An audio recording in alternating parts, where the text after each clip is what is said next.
Learn how Raheem Sterling's first day went as a new Chelsea player, and on top of that we have some breaking reports surrounding Nathan Ake and Kimpembe, as we are currently holding talks for Kimpembe and we have agreed a fee with Man City for Nathan Ake. Where does this now leave Levi Colwill? Learn all the latest breaking reports from BlueLionsTV. Let's get 3k likes, and without wasting any more time, so right now let's kick things off and let's discuss Raheem Sterling and how his first day went. Now, his day consisted of training, introducing himself to his new teammates and the fans as well too, lots of marketing, lots of press shoots as well, and interviews on top of that as well. So he had a very busy day. It's been a very hectic week for the player. It's nice to see him out there in LA. I like the photos taken of him.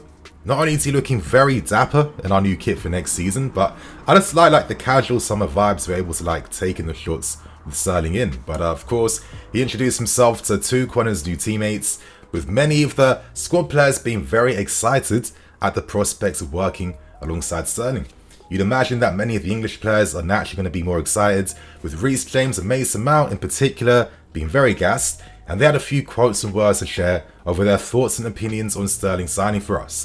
As Reece James said, the way he is as a person, the way he is on the pitch, he's someone who demands the highest level from himself and the players around him. He's scored a lot, and he creates a lot because he's dangerous anytime he has the ball, and when he doesn't have the ball, he's also a massive threat. So for him to now be with us, we're delighted, we're buzzing to play with him. He's going to bring a lot to the group, so it's exciting times. And yeah, you'd imagine that him and Sterling could have a very dangerous, potent relationship down the right hand side.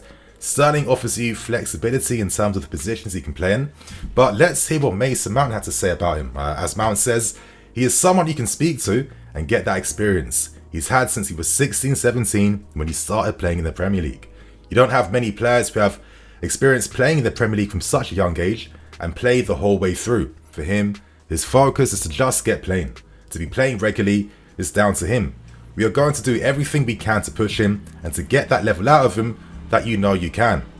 He can be so dangerous, I've witnessed it, and I've seen it playing on the pitch with him. He's very exciting to play with because you have that connection, you know what he wants. If you can give that to him, he is going to tear teams apart. So you already imagine the relationships that are starting to blossom for next season. Very exciting times. We know that Colwill will be announced very soon, hopefully by the end of this week, and we're getting very close now to wrapping up deals for other players for the team, because for this summer we're hoping to sign between 5 to 6 players to reinvigorate and boost the team. So Sterling had a busy day. We saw him with the fans taking photos, we saw him getting used to the new training sessions and his new teammates. Very exciting times to see, and I'm looking forward to seeing his first games during pre-season. So you guys, that's the first story out of the way. So right now it's time to move on, and it's time to talk centre backs with this window.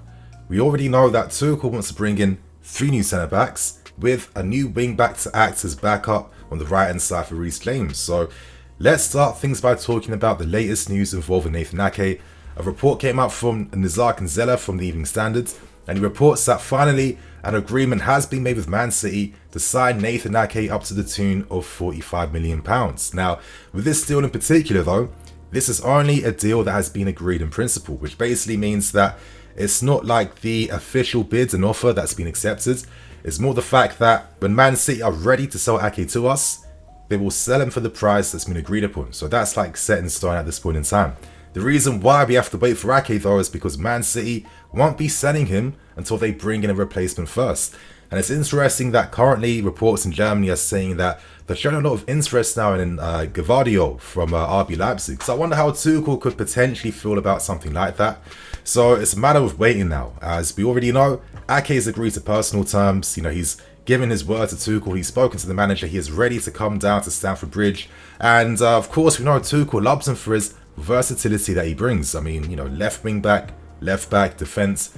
We know the positions. A cynical part of me though is like, yo, I don't want to see Ake and Saltfish down that left hand side.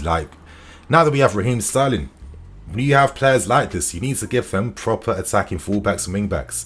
I'm hoping that as the season goes on, we're not going to see Nathan Ake playing as a wingback.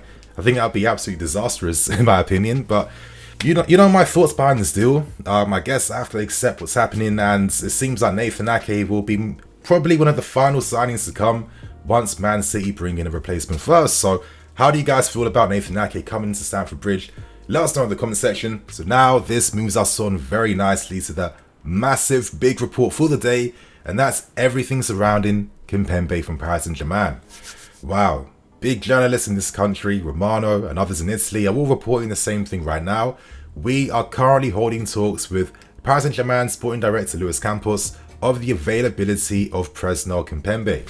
Very, very interesting move. You'd imagine that if we're able to sign him, that's going to kickstart merry-go-rounds. Finally then, I guess Paris Saint-Germain would then sign Skriniar, and with Skriniar leaving Inter Milan, they'd finally have the money then to be able to sign Bremer and potentially get Dybala on a free as well too. So it's a matter of time in that sense. Currently, Kimpembe, of course, he came out recently in an interview defending himself and his actions. Of course, he was getting some criticism for being very, honest, being very forthright about how he feels like now he's approaching 27 years old. This is the time where he demands the most important contracts. We know this. This is how football works. Once you get to the prime years, you get the prime wages to back it up. And right now, Paris Saint-Germain aren't necessarily inclined to give him the contract that he wants. This is a player that's been at Paris Saint-Germain since he was like 9 or 10 years old. So he is like literally, Paris through and through. But as I have told you guys for many, many months now, we know that Kimpembe has had some uncertainties surrounding his Paris Saint-Germain future for a long time. And he is more inclined to move to the Premier League and either working alongside Tuchel again or going to Man United. Still, Tuchel is the main driving factor behind our interest for Kimpembe at this point in time.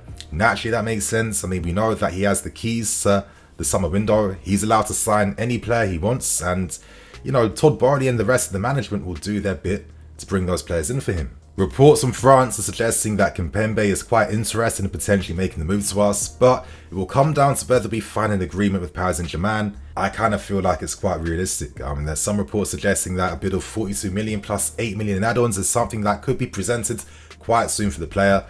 And it's quite interesting that in this window, I think half the budget will be spent on defenders. I think over 140 mil worth of talent will be signed in defence, and there are some good debates happening right now just over the fact that, do we necessarily need to sign 3 centre-backs? Is that not a bit of overkill? That's 2 left-sided centre-backs and of course a right-sided centre-back as well too. I guess it's the perfect time for me to give my thoughts and opinions. I look at Kimpembe and I think he's a good player. I felt like he's been quite underrated in that sense. Of course, there's aspects in this game that can improve upon, and I'll touch upon them as this video goes on. But with Tuchel being that driving factor in trying to sign Kimpembe, I see Kimpembe as like the original Rudiger. Playing under Tuchel in that season, he had a very, very good season, and I feel like the way that Tuchel, demands his centre-backs to have that technical ability out from the back, that ability to step forward, to be proactive, to express himself on the ball, to play forward, to switch the passes as well too. This was something that got the very best out of Kimpembe. The guy is a leader. He's a very brave defender. He's not worried or scared about getting his body in the line. And he's fast, he can play in the high line, and I think he does have very good reading of the game as well too. I think that's reflected by the high amount of interceptions he makes, and for me, I love when centre-backs are able to rank very high for interceptions, because that's telling me that you are completely in command in the field. You know how to marshal your striker in front of you, you know how to time your actions as well. You know how to make the best course of action, and you're one step ahead of the play, getting ready, of course, to just intercept these moves from opponents. That doesn't mean that he's perfect. I think one of the things about him, though, is that, let's say, for example, the game is getting quite hard. Let's say we're behind in a game. Normally, in moments like that, I think there's like tiny, not mental fragilities. That's a very strong word, but he's one of those players that's more inclined to being a bit hot-headed, making a rash decision, making the wrong move because he's kind of engrossed by what's happening in the game. At times too, the concentration isn't always on point. It's not like a consistent thing, but he can be prone to that when certain things happen in game. But what is quite interesting was that last season for Paris Saint-Germain, it wasn't a terrible season for him. It just wasn't a particularly amazing one. It was quite mids, quite standards. A lot of that comes down to Pochettino. How Pochettino wants his teams to play out from the back. is completely different to what Tuchel commands from his players. I think Deschamps, of course, Pochettino, they aren't necessarily the managers that are coaching their teams to play out from the back like that. And I think that's why Kimpembe was so prone to playing safe sideways passes that don't really reflect his game and what he can bring. On top of this too, I also feel like the fact that his future has been quite uncertain at Paris Saint-Germain for like over 18 months now. Let's not forget too that when Paris Saint-Germain signed Ramos from Real Madrid, if it wasn't for a Ramos injury, he'd be playing a lot more of a Kimpembe because that was what he was originally signed to do. So I kind of think that a system that doesn't suit him plus uncertainty around his future kind of created this kind of like mid type of season. But just like with Raheem Sterling, I feel like now is probably the perfect time to go to a new environment to be able to reinvigorate yourself and get back to playing your football. And naturally, when you already understand the demands that Tuchel puts on you, you suit his system and how he plays, it makes a lot of sense why you'd be more inclined to maybe move to us and leave Paris Saint-Germain. Most of the time, Kimpembe is good. A few times he can be a bit mid, but I think when he's really, really good, as I remember his game versus Holland against Dortmund like a few seasons back when PSG got to the final. I mean, this guy was literally marshalling him for fun and getting his body in front of the line and putting an outstanding performance. So it's interesting because whoever we sign at centre-back is going to have big ramifications over the future of Levi Colwill. And I guess this is the perfect way now to end today's video by finishing on Colwill and his future. Now, yesterday I was thinking, what an amazing day. The sun's nice and hot.